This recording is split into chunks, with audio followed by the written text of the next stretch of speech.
Welcome to Alaska Weather, a production of Alaska Public Media and the National Weather Service, Alaska Region. Produced and broadcast daily from the studios of KAKM, Alaska Weather provides complete forecasts, public, marine, and aviation for all of Alaska. Alaska Weather is made possible by the following sponsors.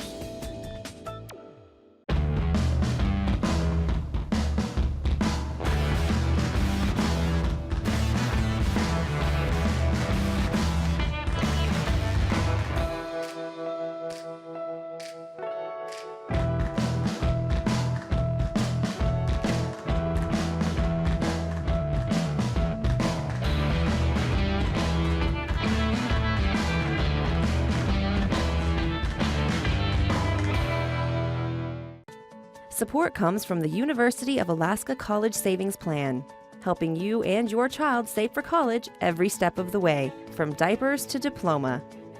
More information at uacollegesavings.com.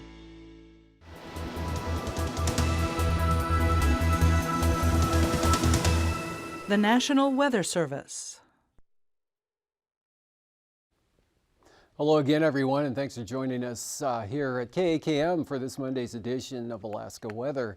On yesterday's satellite imagery, we had a frontal system here driving northward into the Yukon, trailing back down across the southeast coast, and this area of the feature hanging back but gradually pulling northwestward into southern Alaska with the areas of rain and snow out along the coast there, back down into Kodiak Island, break here to the west, and some more moisture moving northward with some snow over the northwest interior. Today that's pulled back to the northwest there, and mostly clear conditions here over the western interior, right down into the deltas, and then some of that moisture still lingering here in the form of clouds over south central Alaska. The main low center pulling across the Kenai Peninsula into Bristol Bay, and bringing some pretty gusty winds, Kodiak Island up into the southwest interior, mostly around Bristol Bay. Another low center moving northward here off the southeast coast, bringing heavier amounts of rain in,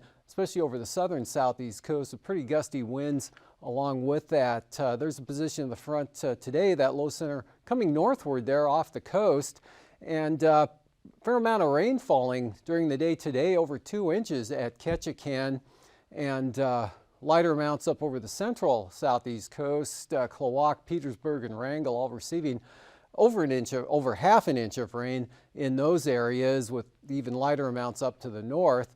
Dry here, Copper River Basin to Prince William Sound, North Gulf Coast areas. Of course, western Prince William Sound still picking up some rain and snow around Whittier, maybe Portage. Heavier rainfall with this system pulling northwestward, and that southeast flow bringing about 2/3 of an inch of rain during the day today to Seward, while Homer and Kodiak picked up about 1/2 inch of rain, and also tighter gradient here, winds 30 to 40 miles per hour, Kodiak Island gusting to 50 miles per hour or more for the Barren Islands in toward Kamishak Bay, and about 15 to 30 here to the west. Then we'll get into another break here out over the Aleutians. This system sliding by to the south, starting to slow down a little bit there, so the southeast flow, which will develop, and it'll actually for tonight push that front northwestward and bring a chance of rain and snow into the Fox Islands, Unalaska, Dutch Harbor, and Nikolsky, with showery conditions back to the west. That low pressure pulling into Bristol Bay at this currently will be weakening considerably and moving northwest right about where that trough is, so a chance of snow showers here over the deltas, and kind of lingering back in over the Kilbrook Mountains, maybe into the southern Kuskokwim Valley. Another trough here, keeping a chance of showers in across Kodiak Island, but winds diminishing in all areas here tonight. And again, the rain changing to showers for Kodiak. Mostly dry for the North Gulf Coast and southern Alaska. Mostly dry also with light winds up over the interior valley areas, even back out to the Seward Peninsula, up to the Arctic coast. Be some areas of fog, maybe some IFR there on the eastern Arctic coast, and then upper level trough kicking off some areas of light snow today. That's going to continue for the next couple of days, kind of stuck up in that area there, a weak upper trough, nothing accumulating significantly there, but still a little bit of moisture up in that area. Dry down through the Tanana Valley, Copper River Basin, right into the North Gulf Coast, and then this system jumps up into the Yukon after midnight tonight, and the front just really dissipates, and rain, wind diminish and change over to showers, with the showers tapering off on toward morning over the southeast coast. And that's going to lead to a mostly dry day tomorrow, with maybe a little bit of clearing in some areas there. Temperatures will stay mild under that continued southeasterly wind flow. It should be partly to mostly cloudy, Copper River Basin. Again, the interior day much like today, variable clouds. Some areas of clearing, and that area up there over the northeast keeping a chance of very light snow and flurries, with probable IFR there on the eastern Arctic coast, even back towards Barrow again with the haze and fog.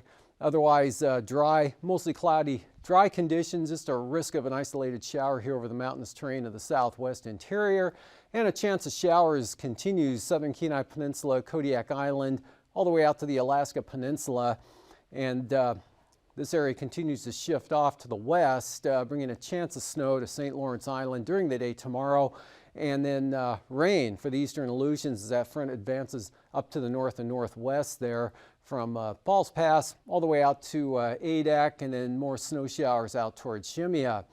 And looking ahead to the outlook for Wednesday, a very weak low here out over the southwest Bering Sea, just isolated snow showers here over the central and western Aleutians, dry east-northeasterly flow, keeping conditions precipitation free here from the coastline right out to the Pribilofs, north to the Bering Strait.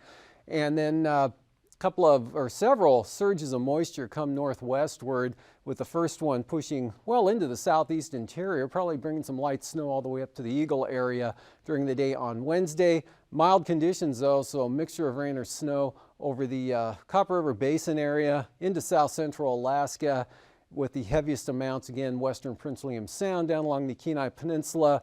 Rain for Kodiak Island, occasional rain, another trough coming northward here, bringing chance of rain in towards Yakutat and across the northern Panhandle, then showers behind that, and yet another surge pushing another batch of rain into the southern southeast coast from Dixon Entrance.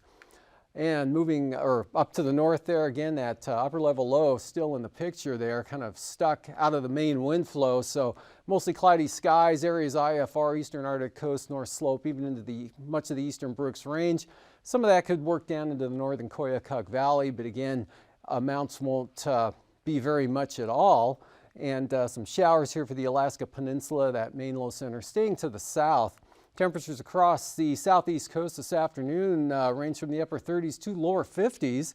53 at Klawock was a warm spot in the state today. 48 down at Ketchikan. 51 at Sitka with a 38-degree reading at Juneau. 35 Yakutat. Cordova pushed up to 44 degrees. Rain and 40 degrees in Seward. Lower 30s here through the Cook Inlet area, but up to 37 down at Homer, while Kodiak had 38. 14 at Gulkana, but milder in the higher elevations there. Paxton with 34 degrees, and Healy had 38. Otherwise, -2 at Northway, 13 at Barrow with a 20-degree reading at Delta, -8 there at Fort Yukon, and -19 Umiat Airfield, with temperatures below zero along the Arctic coast, ranging from 2 below at Kaktovik to -14 at Atchison and Wainwright. Single numbers over the northwest areas there, again with mostly clear skies, but much milder conditions along the southern coast of the Seward Peninsula, with White Mountain at 32 and about the same at Nome. Over the central interior here, temperatures range from 12 degrees at Tanana to 2 above down at McGrath, and then 20s across the deltas, but out in the coastline there back down into the mid to upper teens, and then much milder conditions again across Bristol Bay, with upper 30s to lower 40s. King Salmon at 42 this afternoon, 30s to near 40 here for the Alaska Peninsula, and upper 30s out over the Aleutians. For the lows tonight, upper 20s from the Pribilofs to mid-teens around St. Lawrence Island, lower to mid-30s here for the Aleutians, mildest in the east, 30s for the southwest interior, Bristol Bay and the Alaska Peninsula, 20s south central Alaska, 30s and 40s for the southeast coast, and a little below zero here for the Tanana Valley, Copper River Basin, and the Koyukuk Valley locations. And then for tomorrow, again, below zero, North Slope, Arctic coast, and right around zero up over the northeast. 30s here for southern Alaska, 40 Bristol Bay, Kodiak Island, eastern Aleutians, and 30s for the central Aleutian areas. Otherwise 40s to lower 50s again here for the southeast coast.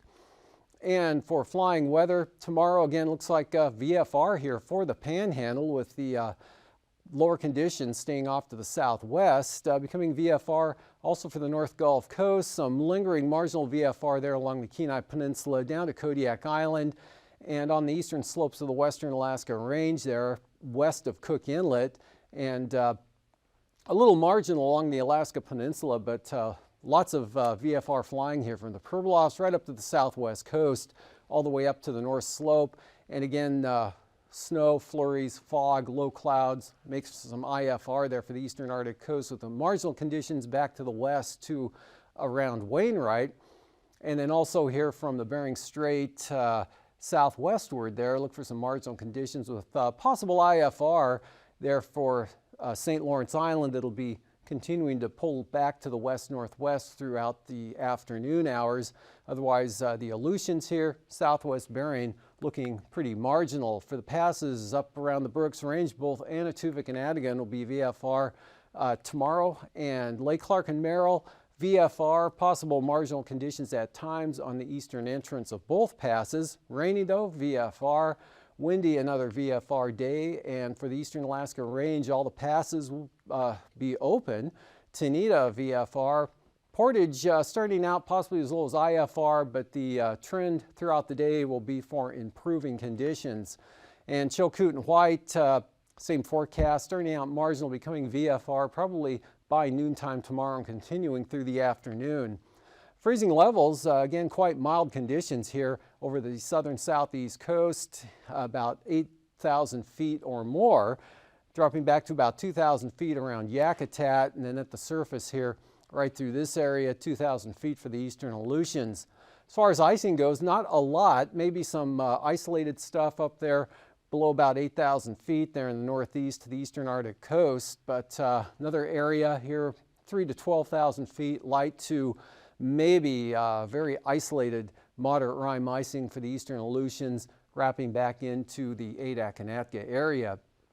And looking at the jet stream, southeasterly winds curving around at about 100 knots, so the southeast coast here definitely on the warm side of the jet, and that weak upper low up over the northeast interior there. Otherwise southeasterlies at about 50 across the Alaska Peninsula, and slow expected to continue for the next couple of days. So on Wednesday, actually Monday or Tuesday night, surges of moisture will be coming northward again following that, and that's going to keep it wet over the southeast coast after a basically dry day tomorrow.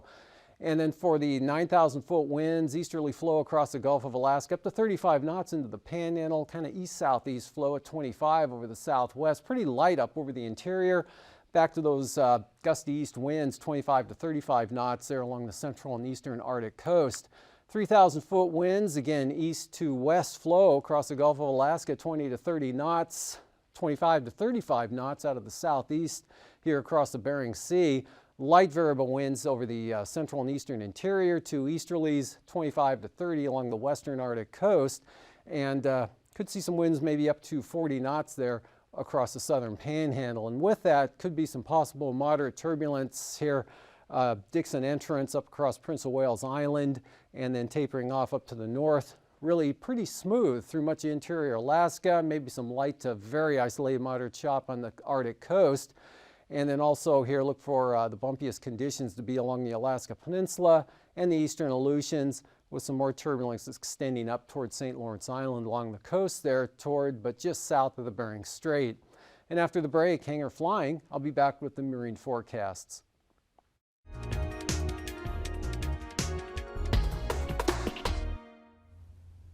Good evening. I'm Harry Keeling, and on behalf of Alaska Public Media and the Alaskan Aviation Safety Foundation, welcome to Hangar Flying. Last time, our guest was Matsu Assemblyman Steve Colligan. Steve talked primarily about his love for model aircraft and his support for the Academy of Model Aircraft, or AMA. Welcome back, Steve. Thanks for having me. So tonight I would like to look at Steve's company. He's the president of Precision Flight Devices, or PFD. Steve, tell us about your company. So I've been in model aviation since I was a young man, and I've been in the engineering and mapping business for the last 25 years. And those two skills came to a nexus about 10 years ago when capability of controlling and putting a camera in a remote airplane to take pictures started to evolve in controllers. So 3 years ago, I started building and putting together devices specifically to use unmanned systems or small UAS, basically under 15 pounds, to do what traditional mapping we do from an aircraft. So, as you well know, the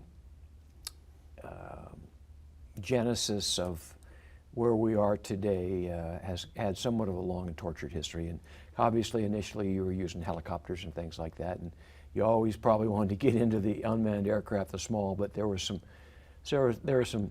speed bumps along the way. But now, the FAA, I think probably about a year and a half ago, came out with this 333 exemption. Correct. Where you could fly commercially with the kind of things that you have. Can you talk a little bit about the 333 exemption and how it works? So the 333 exemption is a process or a waiver from the FAA that allows limited type of activity in certain areas, in certain geographies, away from airports, or with special permissions within that airport range directly from the FAA.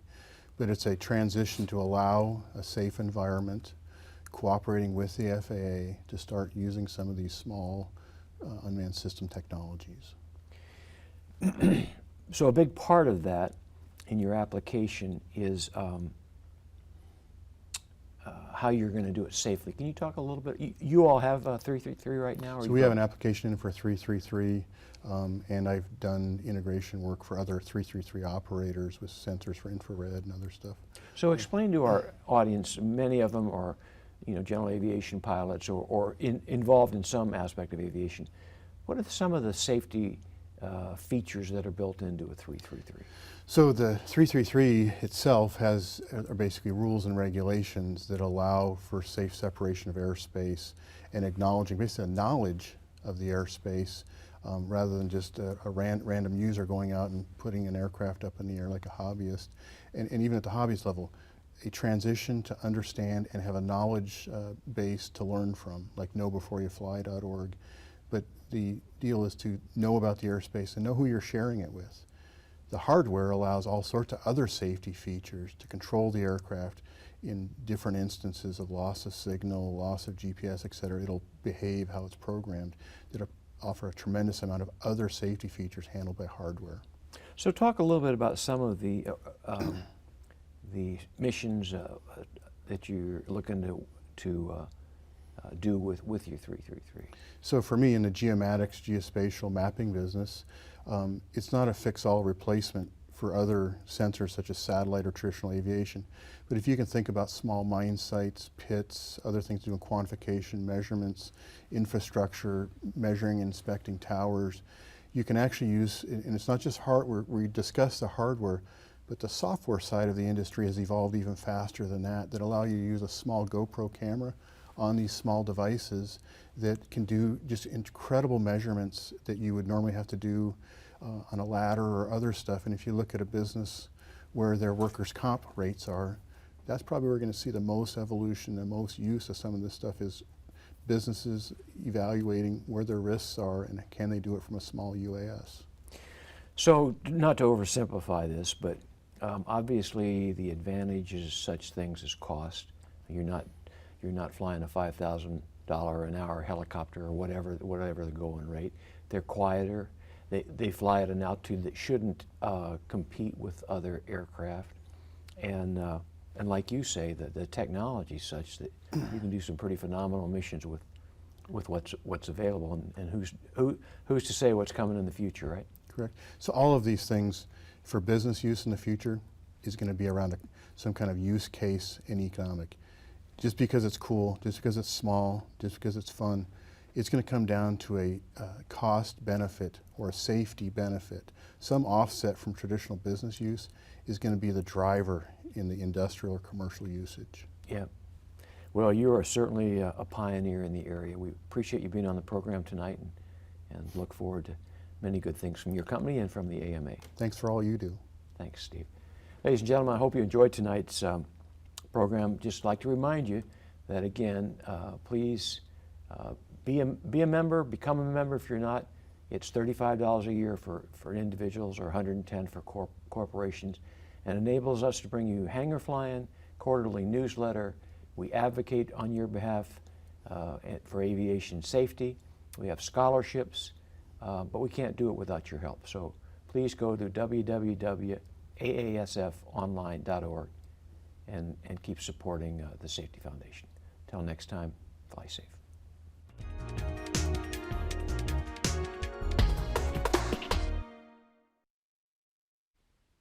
Today's sea ice analysis looks like this from Bristol Bay on up to still a fair distance north of St. Matthew Island.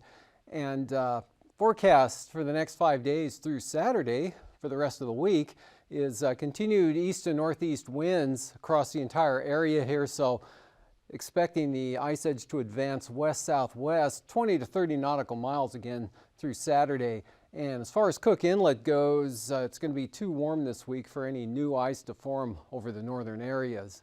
Moving on to the marine forecasts, east to northeast winds, small craft advisory east to northeast winds here for much of the coastline. Northerlies at 25 for Northern Lynn Canal, going southeast at 20 for Stevens Passage. Clarence Strait, variable to east at around 20 knots.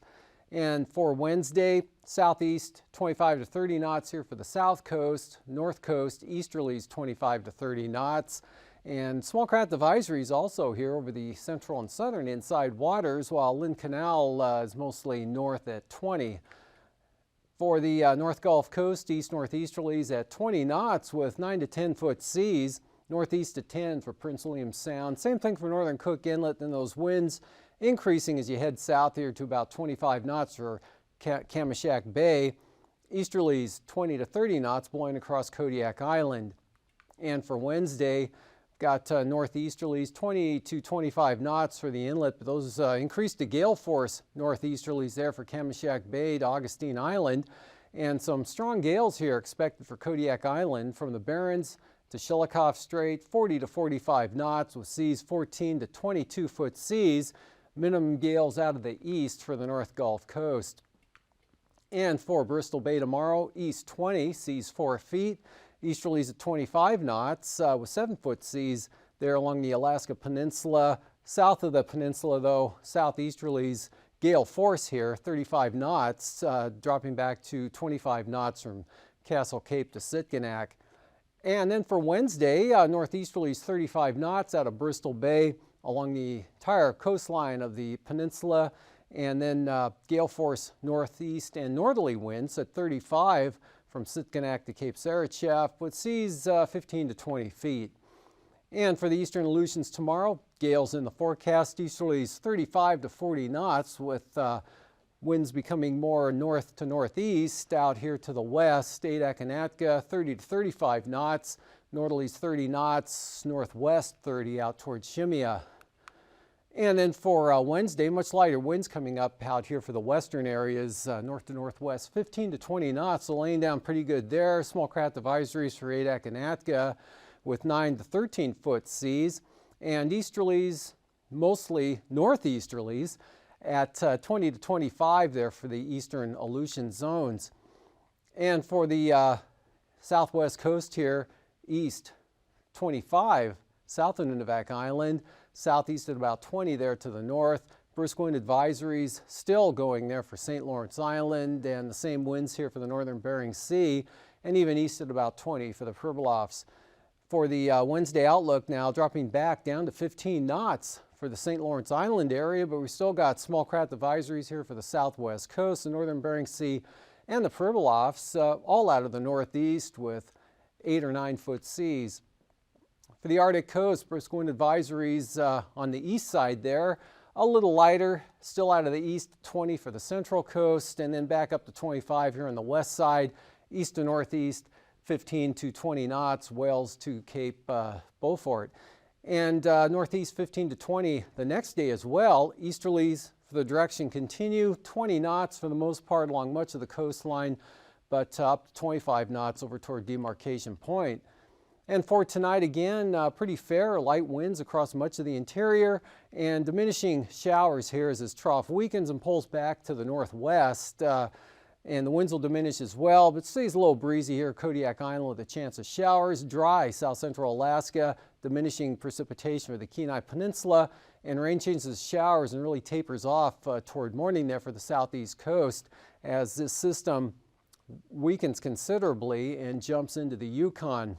Then for the forecast for tomorrow, still a chance of showers here from the southern Kenai Peninsula, Kodiak Island, Alaska Peninsula due to that continued easterly flow. Mostly cloudy, risk of a shower over the southwest. Variably cloudy and dry with light winds over the interior. Still a chance of snow up there over the northeast, and a dry day coming up for the southeast coast, and more rain into the eastern Aleutians out toward Adak and Atka. Then this moisture will come up late, probably tomorrow evening into the Panhandle and advance back to the northwest into the southeast interior on Wednesday to about this position here as that first trough swings through. So rain changing to showers for the North Gulf Coast. Periods of rain diminishing late in the day for Kodiak Island. Chance of mixed precipitation over the Copper River Basin, maybe some light snow getting into the upper Tanana Valley. Another trough with more rain coming up to this position, and then even heavier rain shifting northward there into the southern southeast coast the next day, otherwise dry. Have a great evening. These forecasts are to be used for planning purposes only. Call 1-800-WX-BRIEF for a formal pre-flight briefing. Always file a flight plan before you go flying. The U.S. Coast Guard Auxiliary urges you to leave a float plan with a friend or the harbor master before you go boating. Alaska Weather is made possible by the following sponsors.